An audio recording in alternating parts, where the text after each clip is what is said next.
मेवात की पाक सरजमी पर मैं रमज़ान आप सभी का बहुत बहुत स्वागत करता हूं। दर्शकों, आज हम आपको मिलाने जा रहे हैं फैज़ आम मॉडर्न सीनियर सेकेंडरी स्कूल नकनपुर पुनाने के डायरेक्टर इरशाद सर से।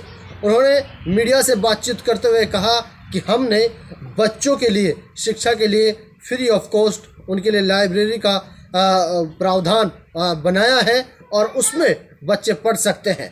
वो इसलिए कि बच्चों को कहीं दूर दराज ना जाना पड़े, फ्री ऑफ कॉस्ट।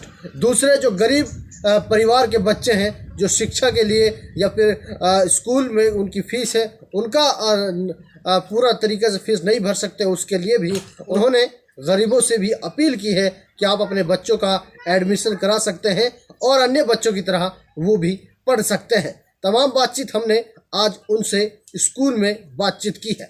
सुनिएगा इस ग्राउंड जीरो रिपोर्ट से। सबसे पहले तो आपका बहुत बहुत तहे से इस्तकबाल, हार्दिक स्वागत करता हूं। आज बड़े दिन बाद मुलाकात भी हुई है और आपसे बातचीत करने का ज़रिया बन रहा है। सर, सबसे पहले तो आपका स्वास्थ्य कैसा है और आपका जो स्कूल है उसका पूरा नाम और किस तरीक़ा से अब प्रक्रिया से स्कूल रनिंग में है? रमज़ान भाई, सबसे पहले मैं आपका यहाँ आने पर वेलकम करता हूँ, स्वागत करता हूँ, खैर मकदम करता हूँ।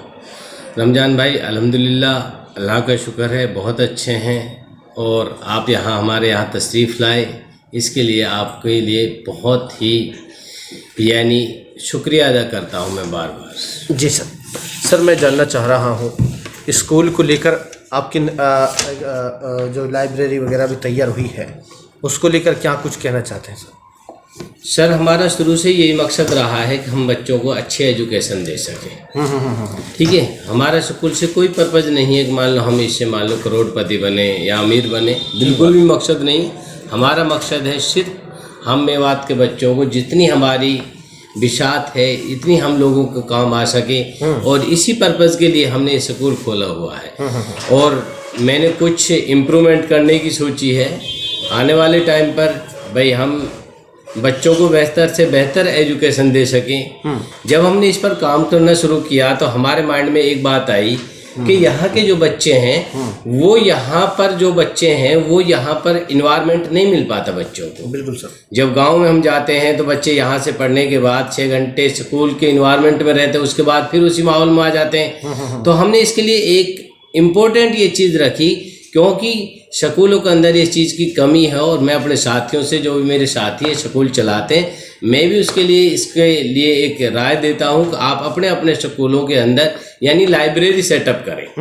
क्योंकि यहाँ पर देखा है कि जो बच्चे, एक मेरा स्टूडेंट्स है वो भी अभी सेलेक्ट हुआ है, वो लाइब्रेरी में ही पढ़ता था, तो मैंने एक लाइब्रेरी बनाई है। अभी फ़िलहाल उसमें 50 सीटें हैं और फ्री ऑफ कॉस्ट वो 24 घंटे चालू रहेगी और गरीब बच्चों के लिए रमज़ान भाई वो बिल्कुल फ्री है। बहुत अच्छी बात। जो कोई स्कूल में ही पढ़ता हो, अगर कोई गरीब बच्चा है, बिल्कुल मुझे 1 रुपया नहीं चाहिए उसका, और मैं अपनी लाइब्रेरी को 24 घंटे ओपन रखूँगा। बिल्कुल मॉडर्न लाइब्रेरी है। आने वाले टाइम पर कंपटीशन की जो बुक्स हैं वो भी उसके अंदर रखवा दी जाएंगी। बिल्कुल सर, हम बात कर रहे हैं अब फैज़ आम मॉडर्न सीनियर सेकेंडरी स्कूल की। अप्रैल का माह चल रहा है और यकीनन मेवात का जो पिछड़ेपन का कलंक है, कहीं ना कहीं अगर हर बच्चा पढ़ेगा तो मेवात भी बढ़ेगा और ये शिक्षा से ये पिछड़ेपन का कलंक मिटेगा। इसके लिए फैज़ आम किस तरह की शिक्षा प्रदान कर रहा है और यहाँ से स्कूल से जो बच्चे पढ़ लिख कर गए हैं किन मुकामों पर पहुँचे हैं? देखिए, हमारे स्टूडेंट्स कभी कोई भर्ती रहती है सर, 1-2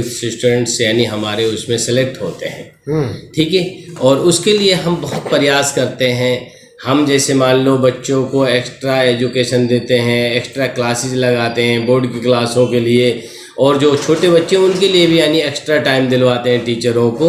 और नाइट क्लासों की भी हमने योजना बना रखी है कि 4 महीने नवंबर, दिसंबर, जनवरी, फरवरी, जब नियर बाई एग्ज़ाम का टाइम आता है तो हम उसके अंदर यानी बच्चों के लिए नाइट क्लास में रोककर उनको लिए एजुकेशन देते हैं। और हमने सर, हमारा कोई पर्पज़ नहीं है, अगर कोई गरीब आदमी हमारे पास आता है और ये कहता है कि सर मैं अपने बच्चों को पढ़ाना चाहता हूँ, मेरे पास ही नहीं, उसके लिए भी हम एडजस्टमेंट कर लेते हैं।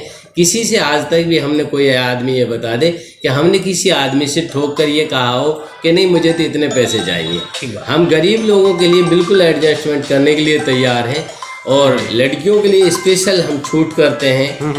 उसकी फीस के वगैरह के बारे में। जी सर। तो हम बिल्कुल लगातार प्रयासरत हैं, और जब भी हम गांव में कभी विजिट होती है तो एक ही बात कहते हैं हम लोगों से, अपने बच्चों को आप पढ़ाइए। मदरसा खुले हुए हैं, सरकारी स्कूल्स हैं, प्राइवेट स्कूल्स हैं, गांव के अंदर भी स्कूल्स हैं। आप बिल्कुल अनपढ़ मत रखिए, क्योंकि वो ज़माना नहीं है। क्योंकि अब लोग नहीं चाहते। आपने एक बहुत ही इम्पोर्टेंट एक बात एक महापुरुष के द्वारा कही गई कि ज़माना आपको मुस्तकबिल का यानी हकदार नहीं बनाना चाहता, कि आपको वो नहीं चाहता कि मान लो आगे बढ़ो। कोई भी गवर्नमेंट नहीं चाहती। और जो लोग यानी आगे बढ़े हैं, जो भी कम्युनिटी आगे बढ़ी है, वो सिर्फ एजुकेशन के बेस पर आगे बढ़ी है। बिल्कुल ठीक है।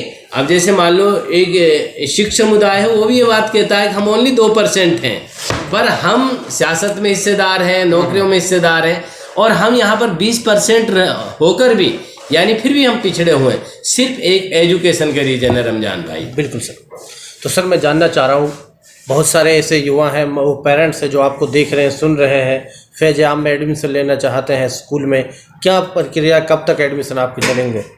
सर, जो रूल रेगुलेशंस गवर्नमेंट के फॉलो करने होते हैं कुछ क्लासों के अंदर, जैसे बोर्ड की क्लास है, उनके अंदर रूल रेगुलेशन फॉलो करते होते हैं जब तक यानी एडमिशन का टाइम होता है उसी टाइम।